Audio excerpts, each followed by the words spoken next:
I took a measured breath, reminding myself that this was supposed to be a simple family dinner, an evening of shared stories and good food. Instead, it became clear that my parents, Angela and Reginald, had summoned me to discuss something far more serious. I still recall the aroma of the homemade roast chicken Angela promised would bring me back to the childhood home in Brookville, a smell that suddenly felt oppressive in the strained atmosphere. Across the polished walnut dining table sat my younger twin siblings, Clark and Clarice, both wearing smug, triumphant looks. Clark leaned forward, and I heard the condescension dripping from his tone as he spoke. "We wanted to tell you directly, so there's no misunderstanding," he said, narrowing his eyes in my direction. "Everything our parents own will go to us." His statement knocked the wind out of me. The sparkling chandelier overhead threw fractured light onto the glossy surface of the table, making the entire scene feel unreal. Desperately, I glanced at Angela, hoping this was some tasteless joke. Instead, her expression was grim, her lips set in a thin line that screamed defiance. Reginald avoided eye contact, focusing intently on the array of silverware. It felt like I'd stepped into a nightmare I couldn't wake from. Struggling to absorb Clark's words, I managed to repeat them shakily. "Everything?" My voice betrayed the tremor I was trying so hard to hide. I had come expecting a warm welcome, maybe even an apology for the distance that had grown between us. In this house, we usually toasted to togetherness. Now, I was faced with tight-lipped hostility. Clarice sat with arms folded, an almost gleeful anticipation shining in her eyes. Before I could press for clarity, Angela stepped in, her tone clipped. "Your father and I decided it was time to finalize our will. The house here in Brookville and the Coast Cottage will both go to Clark and Clarice." The words spun in my head. I couldn't help recalling all the times I'd sent money for the mortgage, the number of semesters I'd covered for Clark's meandering studies, the hobbies of Clarice I funded, each one more expensive than the last. I remembered sinking $30,000 into remodeling that damp, aging cottage on the coast just a few months ago. Now, my parents looked at me with firm detachment, as if none of it mattered. They'd always praised my drive and success at Lancaster Industries, yet they used my stability to justify cutting me off entirely. When Reginald finally raised his eyes to meet mine, I noticed how carefully he modulated his voice, like he was still trying to keep this conversation formal. "You must understand our reasoning, dear," he said. "You've achieved great things, and we're proud. Clark and Clarice still need more help, and we need to give it to them." My chest tightened. For years, I had quietly carried the weight of this family's financial troubles. I stepped in to assist with mortgage payments whenever my parents had a shortfall. I covered bills to keep their home running smoothly, and I watched Clark change majors repeatedly while I picked up the tab for each new semester. I indulged Clarice's every whim, from exotic dance classes to trips abroad. None of that, however, seemed to count now. The hush in the dining room felt endless, punctuated only by the sound of distant traffic outside our suburban cul-de-sac. Embarrassment and hurt made my cheeks flame as I realized just how little my efforts meant. Finally, I gathered the courage to speak.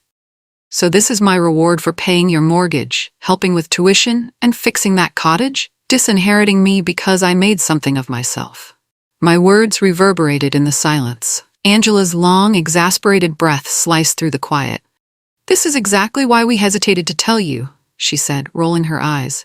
"Everything becomes about money with you, doesn't it? You never focus on what truly matters, family." My mouth went dry. I remembered countless phone calls where Angela implored me to help, using phrases like, "family sacrifices, and we just need a little support."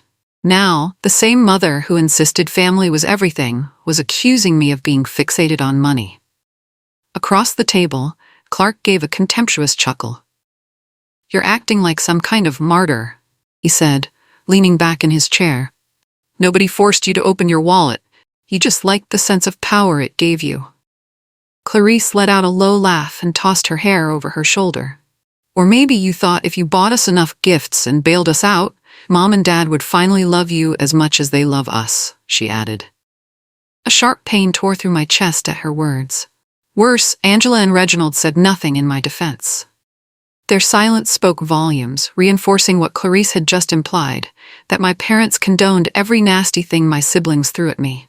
I clenched my jaw, fighting a losing battle with the surge of anger boiling in my veins. "Fine," I finally said, my voice trembling.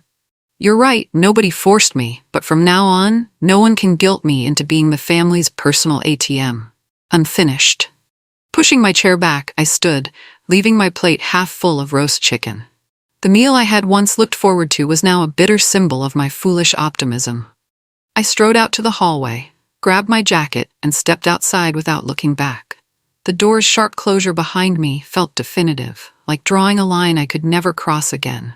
Outside, the chilly Brookville air stung my heated cheeks, but I welcomed the sensation for the clarity it offered. I hurried to my car, tears already forming despite my best effort to hold them back. As I started the engine and drove away, the suburban streets vanished into the lights of Greensville. My mind raced over every sacrifice, each canceled vacation, every loan and transfer, all the nights I spent overworking to send extra funds.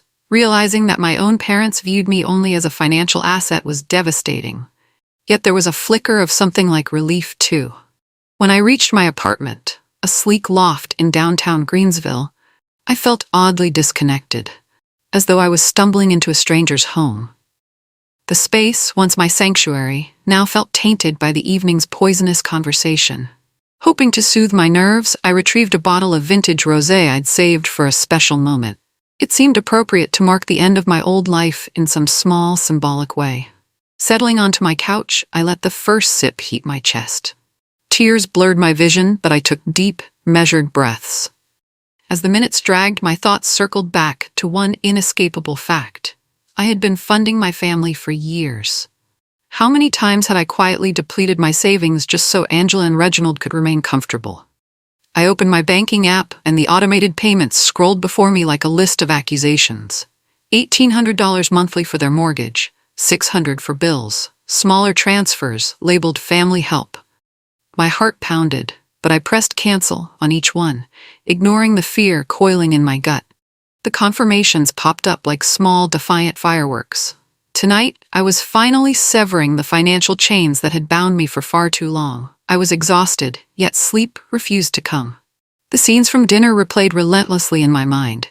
Clark's smug expression, Clarice's mocking laughter, Angela's scornful gaze, and Reginald's silent approval. Morning light eventually crept through my window blinds, painting the loft in muted shades of peach and gold. My eyes stung from lack of rest, but I forced myself into the kitchen to brew a pot of strong coffee, feeling an odd numbness settling in. Part of me still believed that Angela or Reginald would call to explain, maybe even apologize. When my phone finally buzzed, anxiety made my heart lurch. It was Angela. I let it go to voicemail, unable to endure another reprimand. Moments later, I played her message out of a warped sense of obligation. "Stop overreacting and call me back," Angela's voice grated, tinged with anger. "Family doesn't turn their backs on each other." A hollow laugh escaped my lips. Family. The same word that had been their rallying cry whenever they needed money was now used to shame me. I deleted the voicemail with a resolute tap, vowing not to be swayed by guilt or second-guessing. If they wanted me in their lives, they would have to acknowledge the harm they'd done. In the days that followed, the flood of calls and messages grew. Reginald called, his voice bitter and clipped, demanding I reconsider my hasty actions. Clarice left voicemails oscillating between begging for help and lashing out with vicious insults. Clark sent a series of texts accusing me of snobbery, implying I had abandoned them in favor of my fancy city life. Guilt nibbled at me, habit formed after so many years of pleasing them. But I fought it back.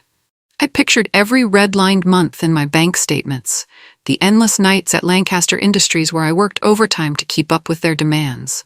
The cruelty of their dinner announcement still stung. Their continued calls only added insult to injury. After a final, especially venomous call from Clarice, who shrieked that I was heartless, I blocked them all. The ensuing silence was jarring but liberating. I felt I could finally breathe. My focus pivoted to the Mapleton project at Lancaster Industries. I buried myself in meetings, project proposals, and client visits. I extended my hours voluntarily and even took on additional responsibilities. Anything to keep the memories of that acrimonious family dinner from consuming my every thought. Work became not just a refuge, but a stepping stone toward reclaiming my life. I went almost 3 weeks without hearing from my family, apart from a few distant relatives calling to ask what was going on. I deflected their inquiries politely but firmly, unwilling to drag them into the fray. My anxiety eased somewhat, and I dared hope that maybe Angela and Reginald had come to terms with my new boundaries. On a Friday afternoon, though, a short text from Reginald shattered that illusion. "Family meeting tonight. You owe it to us to be there."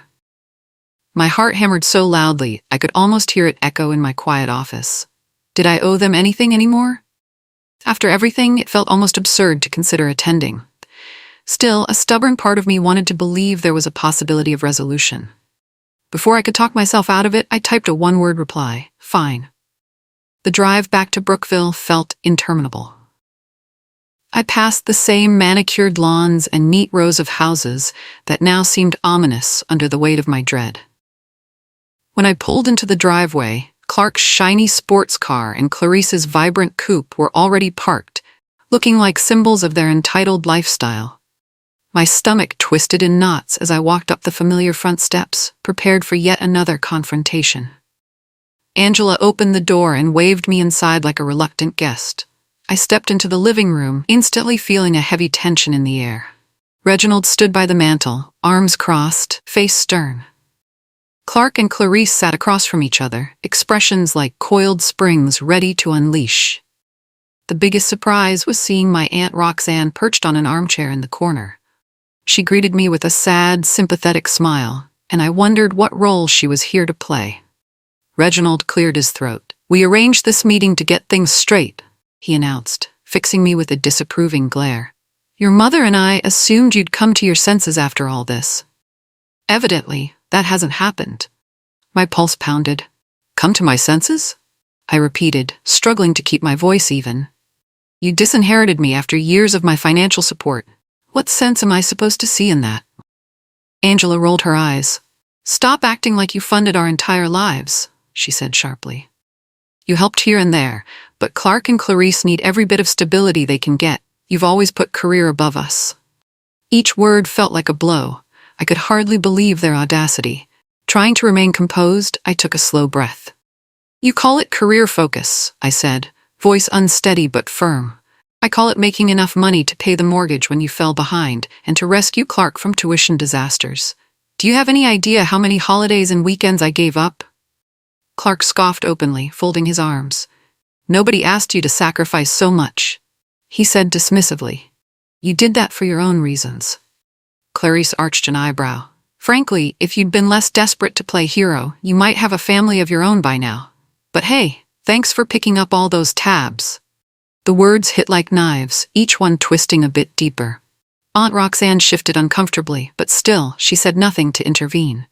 Angela and Reginald stood by, tacitly endorsing every venomous jab. My stomach churned. A lifetime's worth of frustrations surged up, and I rose from my seat, the chair legs scraping noisily on the hardwood. "I won't be insulted anymore," I said, my voice cracking. "I'm leaving." Reginald's tone was icy as he snapped. "If you walk out, don't assume you can ever come back." My muscles tensed. I turned to face him. I never really felt welcome anyway. I could hardly breathe as I made my way outside.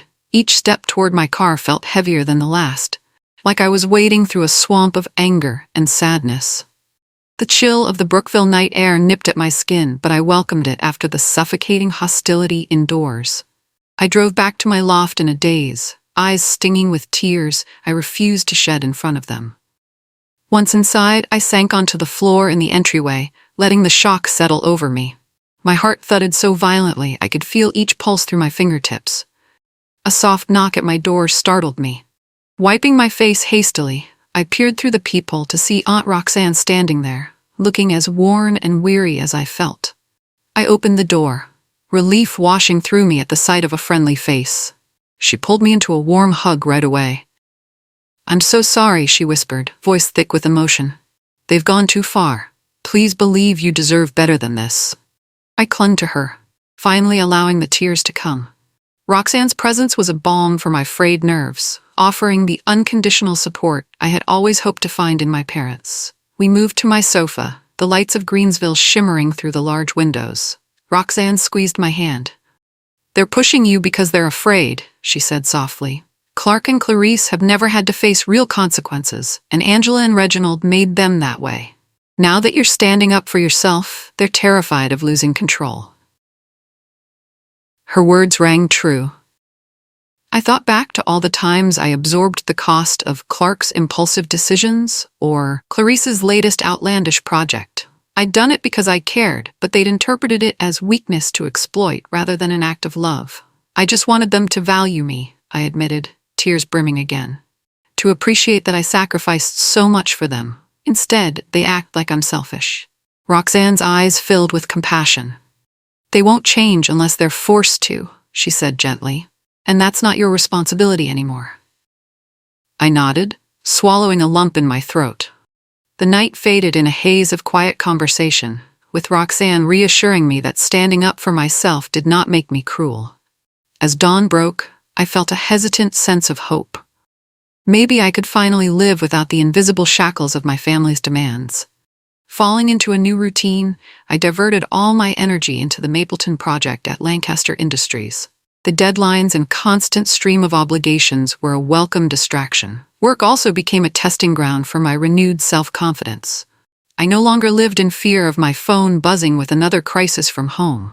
Of course, Angela and Reginald still left messages, snippets of guilt-laced anger or outright accusations. Clark texted me once with a sneering remark about how I was likely enjoying my posh Greensville loft while they barely got by. Clarice took turns between hateful rants and saccharine pleas for help. I resisted the urge to respond. Blocking them had given me a measure of peace, and I was determined to keep it. One night, I came home late from Mapleton and froze when I noticed my apartment door. The frame was filled with hardened foam, sealing the door shut completely. My heart thundered as I realized someone had vandalized my home. After hours of waiting, a locksmith arrived and methodically chipped away at the foam. He quietly commented on how deliberate the act was. My suspicions crystallized. This was Clark's style of retribution. My hands shook, but I felt more anger than fear. This was personal and unmistakably malicious. I knew I had a hallway security camera. As soon as the locksmith left, I sat down at my computer and reviewed the footage. My worst fears were confirmed. There was Clark, baseball cap pulled low, hooded jacket zipped tight, vandalizing my door as if it were the most natural thing in the world. My stomach churned at the sight. It was one thing for him to hurl insults. It was another to physically damage my property. I had to make a decision. Did I press charges against my own brother? Aunt Roxanne's words echoed in my mind. They need to learn there are consequences. I wrestled with old loyalties, the desire to protect my family clashing with my urgent need to protect myself. By morning, I no longer hesitated. I filed a police report and handed over the video evidence. Predictably, the backlash was immediate. Angela and Reginald called me everything from cruel to traitorous.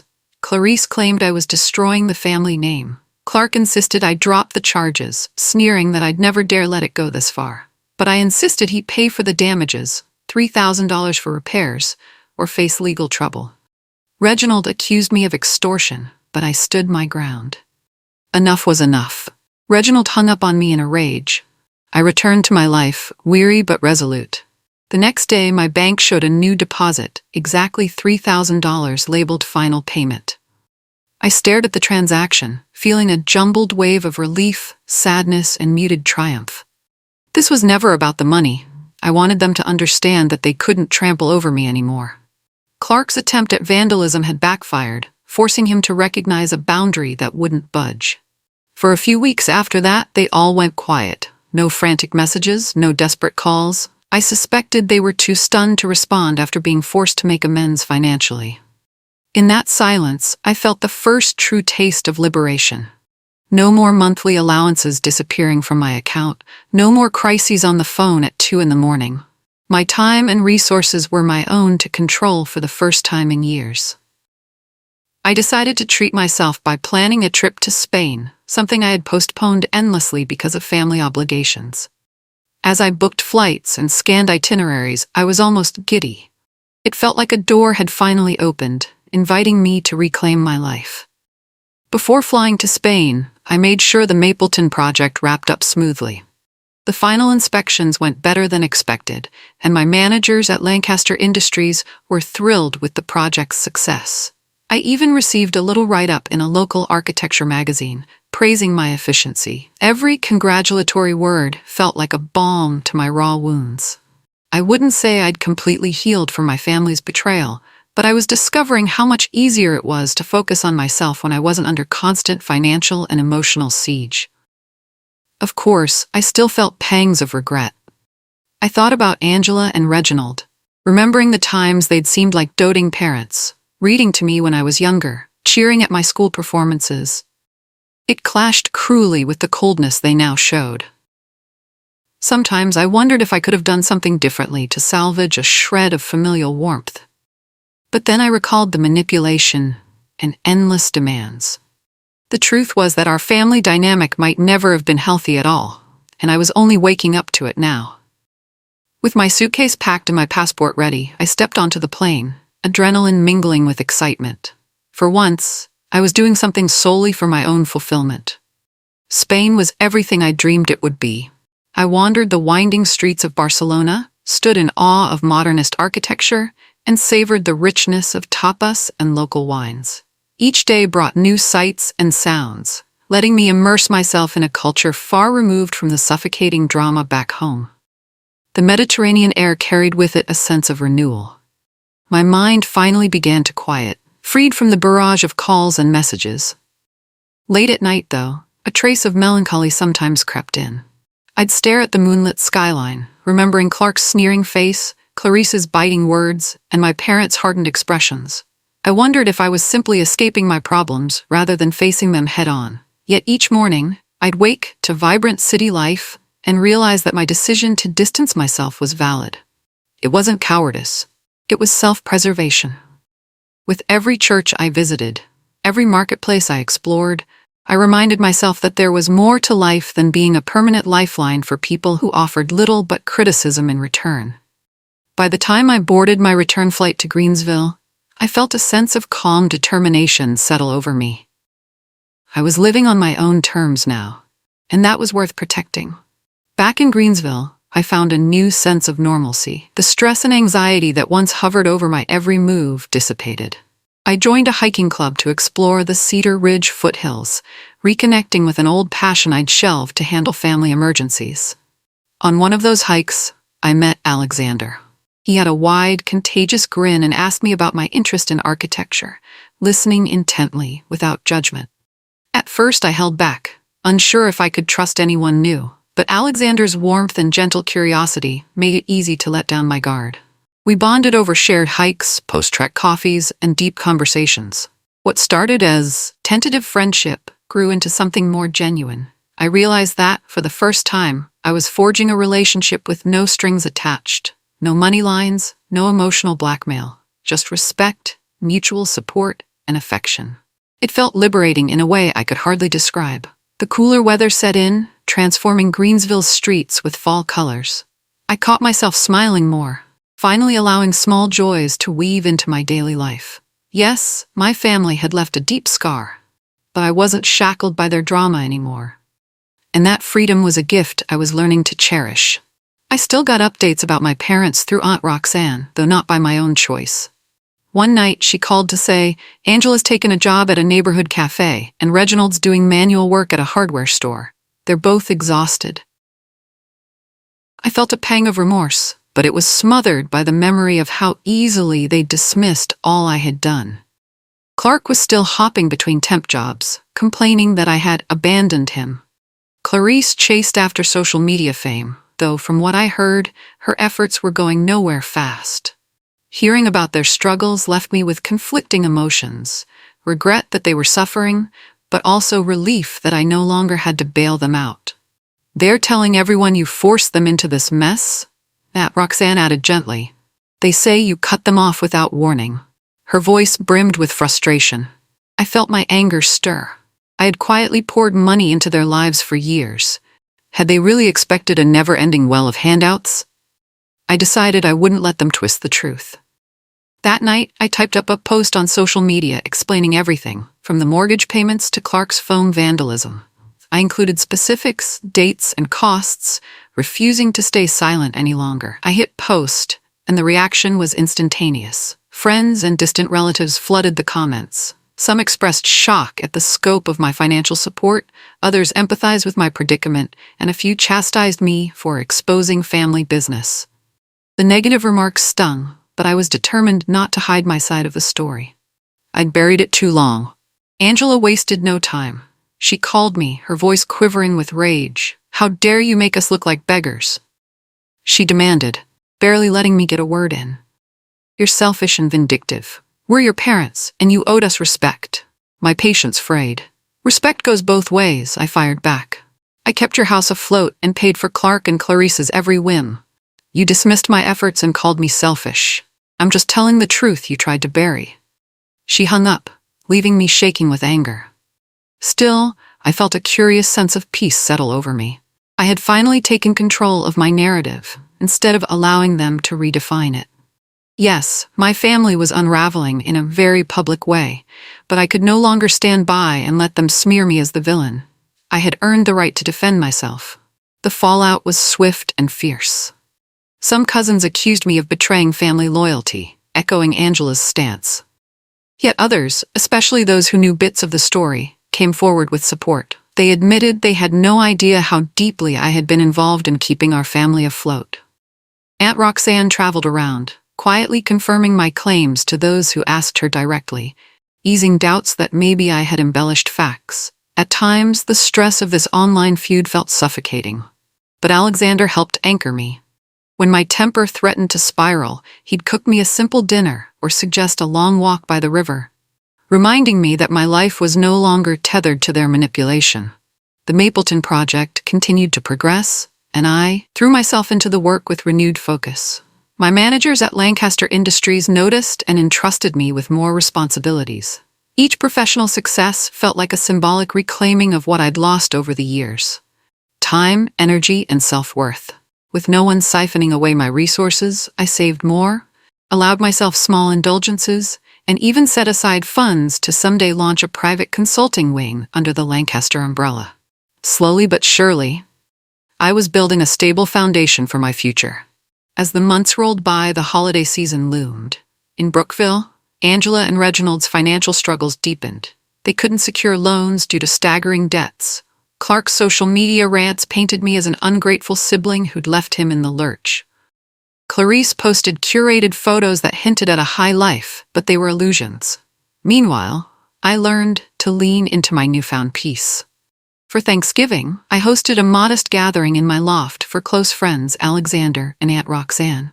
We cooked together, shared inside jokes, and toasted to resilience. There were no guilt-infused monologues or passive-aggressive comments about money. At one point during the evening, Roxanne quietly pulled me aside. "You're glowing," she said, eyes teary. "I've seen you come alive these past months, and it's wonderful." Her words filled me with warmth, a reminder that while I'd lost one family dynamic, I'd gained a healthier, more genuine support system. Sure, part of me still ached, wishing Angela and Reginald could just admit their wrongdoing. But every time I allowed myself to revisit those thoughts, I remembered that old patterns rarely break unless both sides genuinely want change. And they had shown no sign of wanting anything but my compliance. Christmas approached, bringing its usual mix of nostalgia and reflection. I toyed with the idea of sending gifts or cards, but the raw memory of their betrayal quickly snuffed out the urge. Instead, I planned a cozy Christmas Eve with the same circle of friends, and of course, Aunt Roxanne. The evening was filled with homemade treats, laughter, and a renewed sense of gratitude. After everyone left and I was alone in my softly lit apartment, I leaned against the window, watching the snow dust the streets. My mind wandered to the times I'd drained my savings account, canceled promising opportunities, and forfeited personal happiness to keep my parents and siblings afloat. Was it harsh to find comfort in their sudden lack of a safety net? Perhaps, but I reminded myself that this was a situation they had orchestrated by pushing me away. Now my paychecks no longer vanished into a bottomless pit of family needs. Instead, I began sketching plans for a future that revolved around my goals. Maybe starting a consulting firm. Maybe investing in real estate. The possibilities excited me rather than weighed me down. In that moment, I recognized how far I'd come in letting go of old burdens. Half a year later, my relationship with Angela and Reginald was virtually non-existent. Yet I felt a sense of liberation that outweighed the sadness of losing what I once assumed was unconditional love. My career thrived. I was on track for a partnership position at Lancaster Industries, recognized for my leadership. I returned to Spain, venturing into smaller coastal towns this time, and I brought Alexander with me, sharing the wonder I'd experienced on my own. We grew closer, our bond forged in mutual respect and a deep appreciation for each other's independence. In the background, Aunt Roxanne remained my steadfast ally, stopping by for weekly chats or spontaneous shopping trips. The contrast between that unwavering support and my parents' persistent bitterness was stark. Word reached me that Clark was in debt again, while Clarice still chased social media stardom. Angela and Reginald's situation hadn't improved. They struggled through part-time jobs and mounting bills. I felt a twinge of sympathy but no compulsion to step in. They had tried to disinherit me, assuming it would subdue me, but it only set me free. In the end, they gave me something more valuable than any property: the courage to reclaim my own life. Would you have done the same? Or would you have continued bearing the weight of a family that refused to recognize your worth?